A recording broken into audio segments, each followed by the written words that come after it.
Hi, my name is Anne-Catherine from HighSensitives.com, and I'm super excited to talk to Dr. Judith Orloff today about her book, The Highly Sensitive Rabbit. It is her newest project, which is aimed at highly sensitive children and their parents, of course, and it helps the parents to help their highly sensitive child embrace their trait. And it's such a wonderful story with beautiful artwork that I can highly recommend to everyone. So today I'm going to ask Judith a couple of questions about her newest project, and I hope that you're excited to listen in on our conversation. Hi there. Hi. Hello. Hi, Hi. Dr. Judith. I'm so pleased to meet you. I'm pleased to meet you Yeah. too. Thank you so much for this wonderful opportunity. My name is Anne Catherine from highsensitives.com. Oh, wonderful. It's You're in the Netherlands? Yes, I'm located in the Netherlands, but I am German from origin. HighSensitives.com is a worldwide brand. We have highly sensitive people from all over the world following us. And I'm just Wonderful. What great work. Thank you so much. Yes, I also really admire your work. I've been following you for a long time. I'm a big fan of your books and everything you have to offer to the community. So, yeah, when I saw that you reached out to us, I felt so incredibly honored. So, thank you so much. Oh, you're welcome. Thank you. Yes. So I read your book, The Highly Sensitive Rabbit, and I'm very excited about it. And I think that it is such a wonderful gift to the highly sensitive children that are growing up now. I wish it would have been a book back when I was a little child. And yes, I just think you did a wonderful job. And yeah, I would just love to ask you some questions about your book today. That's So, wonderful. yes, I'm super excited. Maybe we should start with your inspiration with regards to the book. So, what made you feel that now was the right moment to bring a children's book like The Highly Sensitive Rabbit into the world? I think that children are going to inherit the world. And so the highly sensitive children have a particular affinity for the earth and for nature and for the creatures of the earth and the animals and the fish, as many children do, not just highly sensitive, but highly Yes. sensitive tend to have that. It's really important to them. And so I wanted to write this book to give them courage and to give them confidence in themselves that there's nothing wrong with them and that they're not, quote, overly sensitive.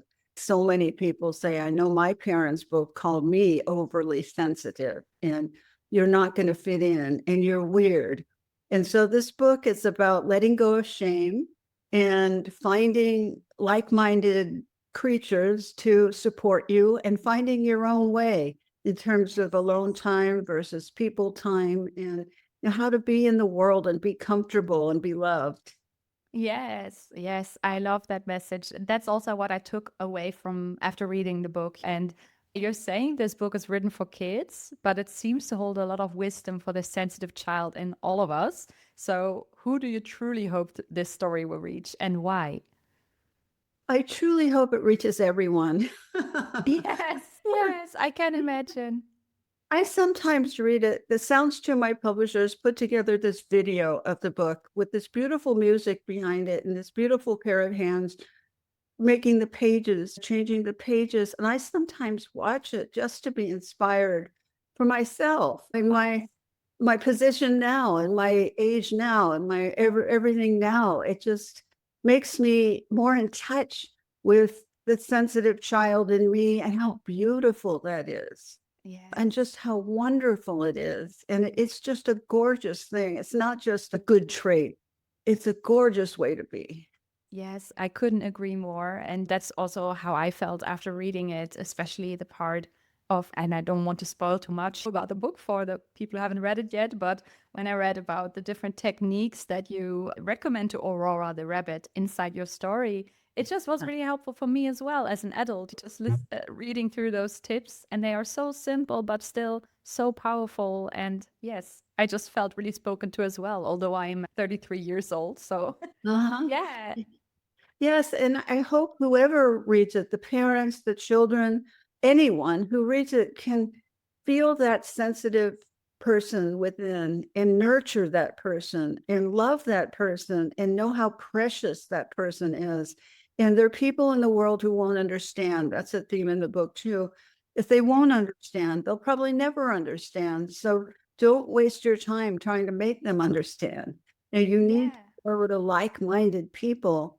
And that's what she found out. And even though her family, they weren't empaths, they still learned how to be with her as a result of her journey, and in a very positive way. So Aurora loved the moon. She loved looking at the moon. And so the mother would sometimes sit and watch the moon with her after they've gone through their journey. They do that together. Yes, I really, yeah, I love that aspect of your story as well. I could relate a lot to it because I myself also am a big lover of the moon. I'm actually, we share the same birthday. So I can Oh, imagine you are also very connected to the moon, being a Cancer. I'm a moon child too. I've been connected to the moon since I've been little. No, when I was an only child, and I felt incredibly lonely a lot of the time. And I would look up from my bed and I'd see the moon, and I would connect to the moon and feel like I had a friend. Yes, same here. Yes, I really love that aspect about your story. And many highly sensitive people, they remember that were being told that they are too sensitive, I myself included. Why do you think that society is so quick to label sensitivity as something negative, especially in children? Because they see it as weakness, and they see it, you're not going to be able to handle yourself in the world. And that's so not what it is. You're vulnerable and you're strong. What they're associating it with is how to be a sensitive person without boundaries, without any tools. Then they see it as a weakness. And I could see how they might perceive it as a weakness without the tools, because the world can be overwhelming without tools. And that's Yes. what they're seeing. They're seeing their sisters, their brothers, whoever, getting overwhelmed by too many things, and they see that as a weakness. So I understand that. But being a sensitive person or being an empath, you have to learn boundaries. You have to learn self-care. You have to learn meditation and quieting yourself down and connecting to nature and giving yourself time to be with people and places that nourish you, so that you're not overwhelmed all the time. Because I think that's what they're seeing. That's why they think it's weakness.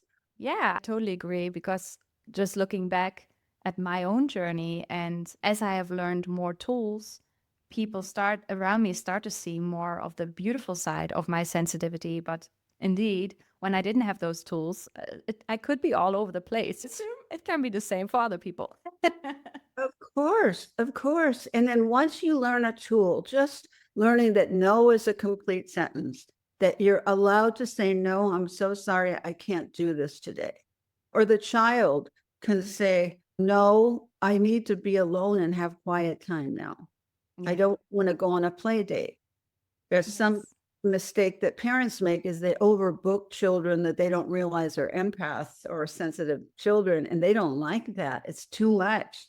Yes. I just recently had, let's see, I had 4 friends in 3 days, and for me, that's a lot. So I For needed me to as rest well. one day, even though it was a great time, but that was a lot of socialization for me in a couple of days. Yeah. So, how would you say you could teach highly sensitive children those communication skills to communicate their needs? All right, I think the parents could help with this when the children are very young, and maybe they're tantruming or they're crying, to be able to just try putting them alone and seeing something pretty there that they could play with. Because empaths love color, they love little things in art.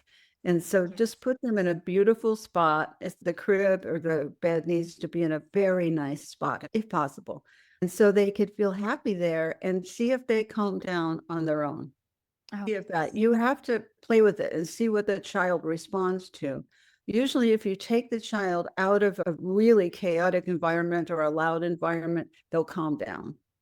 You see, because sensitive children are sensitive to noise, smells, a lot of talking. If you're really talking a lot at the table, there's nothing wrong with that. But if for a no. sensitive child, it's a bit much and they don't know how to articulate that. So I Yes. wanted to write the book to train children and parents on how can you get to know your child, how can you support your child, and how can the child tell you what they need, all those things. It's just like a good conversation you'd have with a friend, any friend, who was sensitive.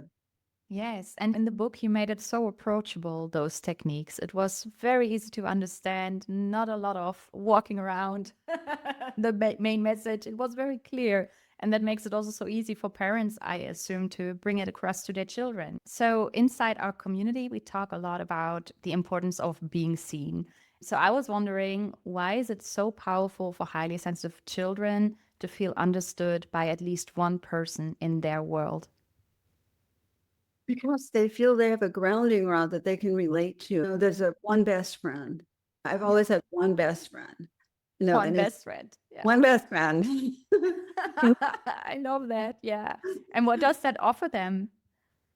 It offers them camaraderie and trust. And you know that friend is going to understand you and not make fun of you or not say strange things or bully you or anything, the whole spectrum of what happens to sensitive children. You could just, I remember just climbing a tree. I had a friend I climbed trees with all the time when I was growing up. Yes. Yes, Oh, I love that. it's fantastic. And then another friend might come in, or you might have lesser friends who aren't as close as the one friend, but you like them. And it's simple. So being with compatible people, or at least one person that gets you, it just makes every life all worthwhile. It's so important. Yes, It's a definitely. big thing. And Yes. it's just very important that you understand each other. And when your community, you offer a community for people to feel seen. Yes. True. And that is so important that you feel seen. If you feel invisible and you have these sensitivities as a child, it's like I did growing up, it was very lonely. Yes. Extremely lonely. I didn't know where I fit in. I had reactions other people didn't have. And my parents shamed me for it because they were afraid that if they supported these qualities, that it wouldn't serve me in my life. So it wasn't Yes. like they were bad parents. They were loving, incredible. I was their only child, incredible parents, but they didn't understand this. No. And I think it was long before the research came out about being a highly sensitive person, right? So that Oh, made it way extra before. challenging. Way before I was on my own. I felt at that time I was really on my own. So I didn't know what was going on.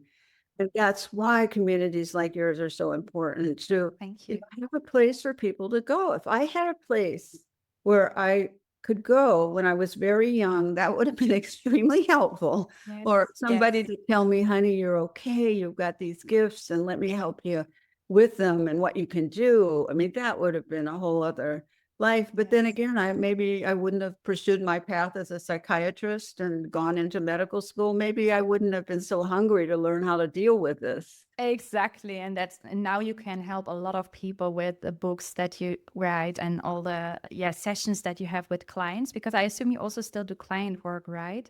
So I also, do. I have clients all over the world. I do Zoom sessions and all over the world, empaths all over the world. So for any of you who are feeling alone, they're everywhere. They're popping up, they're getting awakened, and they're living their lives like they've never lived before. And this is my goal with my teachings and my work, and is the Highly Sensitive Rabbit book. yes, definitely. Circling back to the book, if little Aurora came to you overwhelmed and unsure how to navigate her big feelings, what would you gently say to her? Say hi. Hi. Say hi. I love that. And if she would be overwhelmed, then what would you say after the hi? If she's overwhelmed, I would say, what can I do to help you be more comfortable? I'm really happy you're here. I'd just be so happy she was sitting there. I'm really happy you're here. And I understand it's a strange situation because you don't know me. We assume it's the first session. And tell me what you need. And would you like a little water? What would you like? Let's look out the window and look up at the sky for a moment. Yes, I hope I connect with something that she loves. yes, that's so nice. And I assume we can apply this exact advice also to parents who have a child come up to them being a bit overwhelmed. And when they wonder what to do, they can do just that. And what not to do is don't talk too fast. Don't get anxious. Don't offer too many things for the child to do. Just one thing, Yes. and Yeah. have faith that if that's not it, then the child will tell you what they need. If you Yes. give them permission to speak, because if they don't feel safe, they're hiding it. Yes, true. Yeah, the safety is really important here. And part of feeling safe is also learning how to set boundaries, I assume. Yes, So very that's also, important. yeah. So why is it important for sensitive kids to learn how to express their needs and create healthy limits early on? It's a way to stay safe. When you're empowered and you're able to say, no, this kid doesn't feel good at school. I don't like the way he's treating me, so I'm not going to go over to that part of the yard. You're able to set that boundary with yourself instead of being a people pleaser and going over and trying to please a bully, which many sensitive people try and do, which is True. not the right approach. No, definitely not. So the boundary of saying, no, I'm not going to go over there, or no, I don't feel like going out because I need to be quiet. I feel frazzled, or whatever the child word that they would use. I feel, upset. I can't stop crying. Or if the child can't stop crying, that's a sign, of course, that they're over. Yes. Yes, I know my nephew is also very sensitive and he always says, I find it a bit exciting. And then I find it a bit exciting, but not in a, ooh, I'm excited, but ooh, it's a bit exciting. I'm not sure what to Oh, do I with it. So see. Yeah. it's a Dutch saying, but it's very helpful because it helps us adults also understand, okay, he's really clearly communicating his boundaries. So now it's just time to take things a bit slower and not move ahead into a busy crowd and overwhelm him more. That's right. Take him out for a walk out in Yes. nature if he likes that. Or where does he like to go? Or maybe he likes to go swimming. Maybe he likes to be near water. Maybe one thing I love, I do this in my own life, and it's good for sensitive children, is to raise butterflies, monarchs, where you get a milkweed plant and the monarchs fly to the milkweed plant to lay the eggs.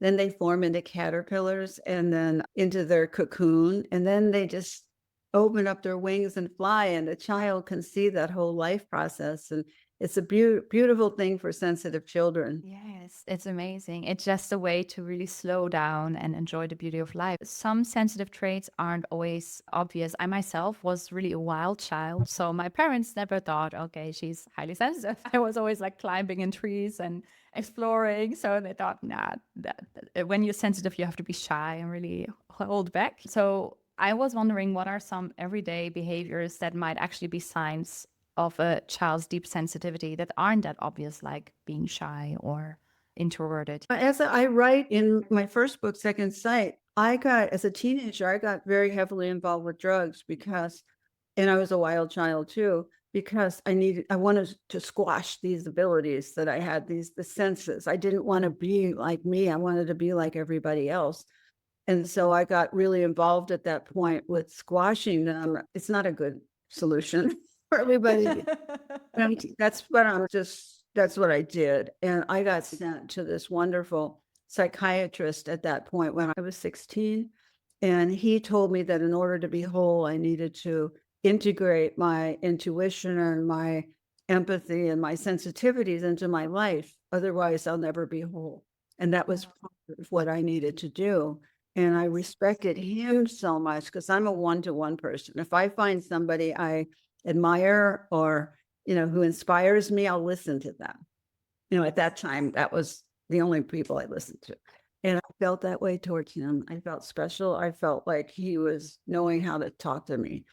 Yeah. Yeah. So you might have a wild child, and it might be a response to trying to cope with these abilities in some way. So you have to ask the child also, or observe their behavior if they quiet down when they're alone.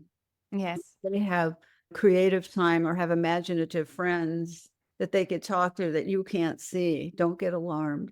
Yes, It's a nice thing that, definitely. they have Yeah. there. It's funny because when I was a child, my parents always laughed that I was falling asleep in random places.